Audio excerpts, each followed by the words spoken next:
বিগত সময়ে ছিলাম আমরা সম্মানিত আমানতকারী, কিন্তু বর্তমানে আমরা হয়েছি দুষ্কৃতিকারী। আমার প্রফিটের টাকাটা দিছে, আর আমার যে ম্যাচুরিটি হয়েছে সেটা 2 বছরের জায়গায় 3 বছর করে দিচ্ছে। কিন্তু এই দীর্ঘ কয়েকদিন আমার একটা ছেলে একটা মেয়ে, আমি কি করে চলবো? আমি কি পথে নামবো, বিকাশ করবো? আমার মেয়ে ট্রেন উঠছে, পারমিশন নিয়ে পরীক্ষা দেওয়া, সাজা পরীক্ষা দিতেছে না, সামনে পরীক্ষা দিবে। আমরা কি রাস্তার মানুষ? আমরা ব্যাংকে টাকা রেখে কি অপরাধ করেছি? আমরা আমাদের আমানতের টাকা ফেরত পাচ্ছি।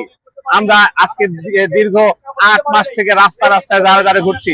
পৃথিবীর ইতিহাসে কোনো দেশে কি এরকম হয়?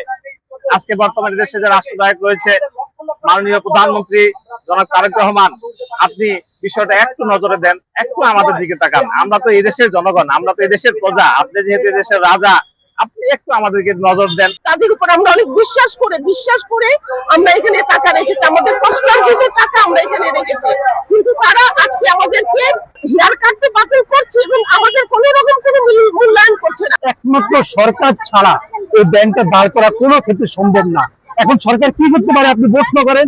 সরকার আমাদেরকে বড় বড়, যেমন আমাদের ব্যাংকে সাহায্য করতে পারে, এলসি গুলো খুলে দিতে পারে, সরকারের বড় বড় মেগা প্রকল্পগুলো চালু করে ব্যাংকে কিছু লোন নিতে পারে, কিছু প্রফিট দিতে পারে।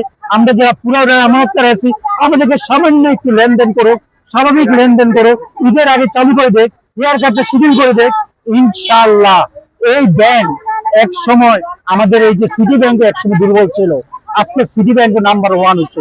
একটা কথা আপনাদেরকে বলি, আমার এই সম্মিলিত ব্যাংকে প্রায় হাজার হাজার ব্যাংক ম্যানেজার কর্মকর্তারা জড়িত।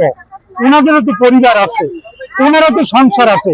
যদি আল্লাহ মাফ করুক এই ব্যাংকটা বন্ধ হয়ে যায়, আল্লাহ মাফ করুক এই ব্যাংকটা দেউলিয়া হয়ে যায়, তাহলে হাজার হাজার স্টাফের কর্মসংস্থান কোথায় হবে? এখন পর্যন্ত আমাদের কোনো ধরনের সমস্যার সমাধান হয়নি এবং মাননীয় প্রধানমন্ত্রী এখনো আমাদের কোনো বিষয়ে হস্তক্ষেপ করেননি। তো আমরা চাবো যে মাননীয় প্রধানমন্ত্রী আমাদের বিষয়টাকে হস্তক্ষেপ করুক এবং আমাদের এই দাবিটা মেনে নিয়ে আমাদেরকে ঘরে ফেরার সুযোগ করে দেয়। আপনি জানেন যে সামনে ঈদ, আমরা আজকে ঈদের আগে সবাই একত্রিত হয়েছি। আমাদের প্রাণের দাবি একটাই যে আমাদের লেনদেন স্বাভাবিক করা হোক, হেয়ার কাট নামক কালো আইনটা বাতিল করা হোক। এখন আমি এই উদ্দেশ্যে পুরা বাংলাদেশের সকল জনগণকে বলতে চাই, আজকে হয়তো আমরা 5টা ব্যাংক ভুক্তভোগী, কালকে আরো 20টা ব্যাংক যে ভুক্তভোগী হবে না তার কোনো গ্যারান্টি নাই। সেটা আপনারা ঘরে না থেকে আমাদের সাথে কাতারে লাইনে এসে আন্দোলনে শরীক হন। ব্যাংক আমাদের, আমরা ব্যাংকে, সে আলোকে আজকে আমরা এখানে আসছি। অতএব আপনাদের মধ্যে, আপনারা যারা রিপোর্টার আছেন, সাংবাদিক বিন্দু আছেন, আপনাদের মধ্যে আমরা এই দেশের বর্তমান মাননীয় প্রধানমন্ত্রী তারেক রহমানকে আমরা বলতে চাই, এই যে ভুক্তভোগী আমানতকারী যারা কষ্টে আছেন, আমাদের ভিড় কিন্তু দেওয়ালে ঠেকে গেছে। উনি অতি তাড়াতাড়ি, অতি দ্রুত যেন আমাদের এই দাবিটা মানি নেয়। খবরের কাগজ, নিখাত, নির্ভীক, নিরপেক্ষ।